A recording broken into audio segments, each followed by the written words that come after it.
Ya, Hasyim Asy'ari Al-Jumbani dikatakan belajar di Mekah itu dari tahun 1308 Hijriah dan selama 6 tahun berguru belajar di sana. Siapa gurunya? Banyak. Gurunya banyak, diantaranya Yai Nawawi Al-Bantani.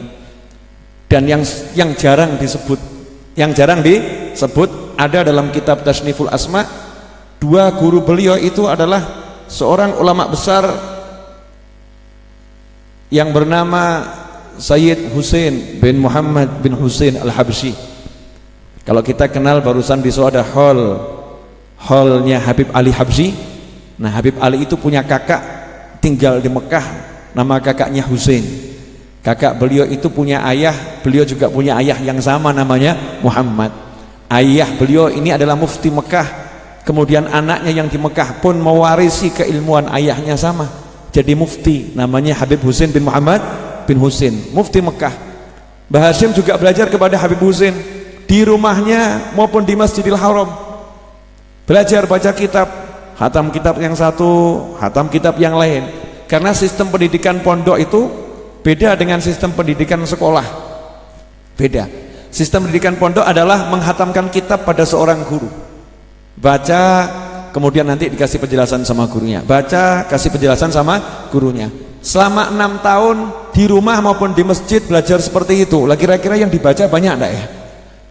Ya sangat banyak. Kemudian beliau juga berguru kepada Habib Alwi bin Ahmad As-Segaf yang merupakan saudara ipar Habib Husain. Dua-duanya ulama besar.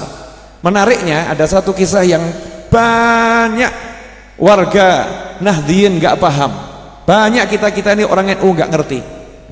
Mbah Hasyim Asy'ari itu pernah ke Solo dan pergi ke Masjid Riyadh.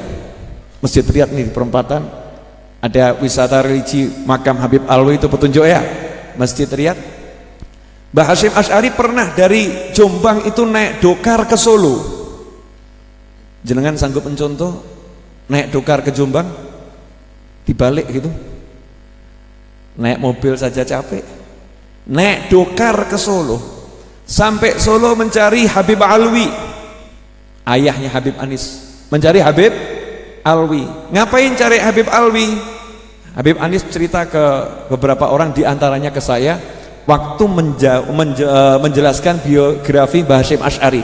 Baca ini Tasniful Asma karya Syekh Yasin Al-Fadani, disebutkan Habib Anis kemudian berkata, dulu Mbah Hasyim itu dari Jombang ke Solo naik dokar, nemui ayah saya masih kecil, kata Habib Anis, nemui ayah saya hanya untuk berkata, Habib, saya ini adalah muridnya Pak D jenengan. Saya ini muridnya Pak D jenengan. Jadi orang-orang dulu tuh berbangga kalau bisa nyambung silaturahim dengan keluarga gurunya. Dicari itu keluarga gurunya karena adabnya, sopan santunnya kepada guru-gurunya, sangat beradab. Jadi ada di Solo ya dicari, ada di Solo diparani. Makanya nggak aneh kalau hall Solo itu rame gitu ya. Ya nggak aneh, karena memang silsilah keilmuannya yang masih sambung menyambung. Karena itu nggak aneh kalau warga Nahdliyin berbondong-bondong datang ke Solo, yang nggak aneh. Kalau suatu saat Solo ini NU-nya jadi besarnya luar biasa, ya nggak aneh. Saya yakin nanti suatu saat NU di Solo akan besar luar biasa, yakin. Dan saat itu tidak lama lagi insya Allah.